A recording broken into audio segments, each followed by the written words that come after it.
the energy crisis that we experienced during the time of the NDC was based on historical antecedents, and that consumption had been growing up steadily over time, and production had not been growing up in a commensurate manner. And so we found ourselves where there was a huge deficit between the demand and the supply. President Mahama took it upon himself boldly and said, look, I'm going to fix this power crisis. So he has increased generation capacity. And you know about all the Ameri, the car power, the Sono Nasogli, the Tain, all the power inputs that he brought to bear. Capacity has gone up by 5,000. So he solved the Doomsaw problem effectively. Now, what is Doomsaw? Doomsaw means lights going off and on. Simple. Whatever the reasons, there were reasons why we were having Doomsaw in our time, and we solved it. So if lights are going on and off, whatever the reasons, it's the responsibility of government to solve it. The deceit of this government is that they don't want to admit that indeed there's a problem. I am in my house and my refrigerator is spoiling, my equipment, my TV is getting spoiled because of the fluctuation. It's doom, and you say I don't have a problem. We are the ones experiencing it. People who have cold stores, people are losing money. So government, what is the solution? And you say, oh, it is not Doomsaw. Then what is it? Is it Soso? So indeed, there's a power problem, and they must solve it. They must fix it the way we fix it. Now, the reason why that is happening, don't want to tell us the truth. It is because of the PDS. You know, under the Millennium Compact, when they were supposed to partly privatize ECG through transparent processes, and then the Millennium Compact to give them money, about $500 million, to deal with the transmission problems. Because of the greed, because they wanted to take the ECG through the corrupt and fraudulent PDS system, and because they were exposed, what happened? The Millennium people then pulled out, and we lost the money. That is the root cause of the problems we're having today. It's a money problem. So they should stop deceiving everybody. It's not Doomsaw, it's not Doomsaw. What is it? It's Doomsaw. It is because the money that should have gone into the distribution sector from the MCC did not come because they withdrew because of the corruption that was involved in the PDS scandal. When issues come up and it's being analyzed, then you go back to, and then during NDC time, but the NDC is not in power, the NDC is not collecting taxes.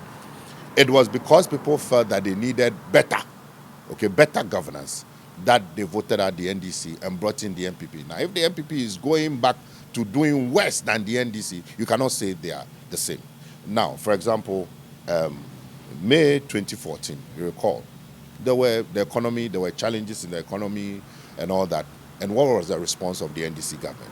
We went to Senchi, the Senchi consensus. We brought Ghanaians from all walks of life together to think and deliberate. And out of that, we brought out the homegrown policies, which led to a revitalization of the economy.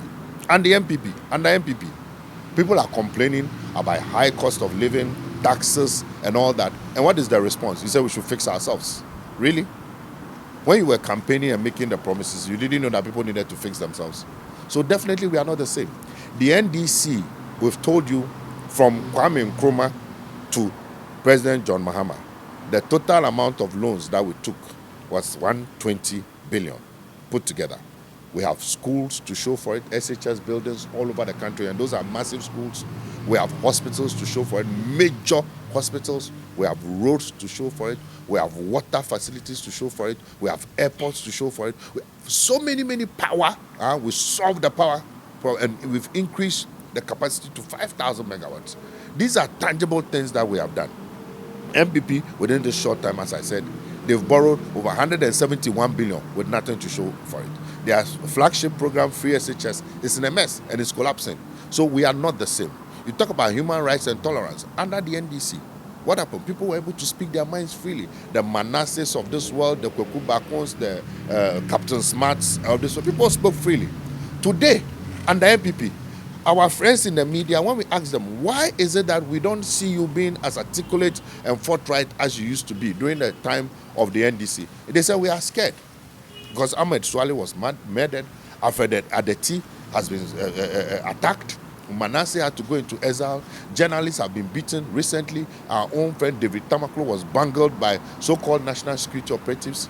So they've created a culture. Captain Smart, only yesterday. So GRA didn't know that his company had to pay tax. It was when he started raising serious critical issues that they then sent GRA after his boss.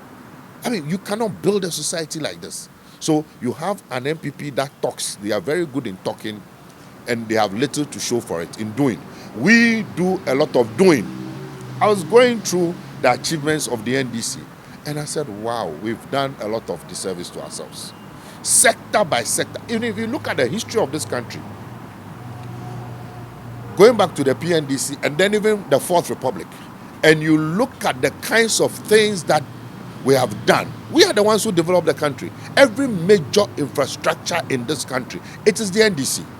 Name it. Rural electrification, extension of pipe-borne water. By the time we're leaving office, penetration of water, pipe-borne water to this country was 76%.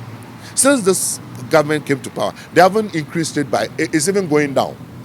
So in every area that you look at, the NDC is miles ahead of the MPP. So people should stop this unscientific comparison. It's not true, and it's not borne out by the facts there. We are not the same.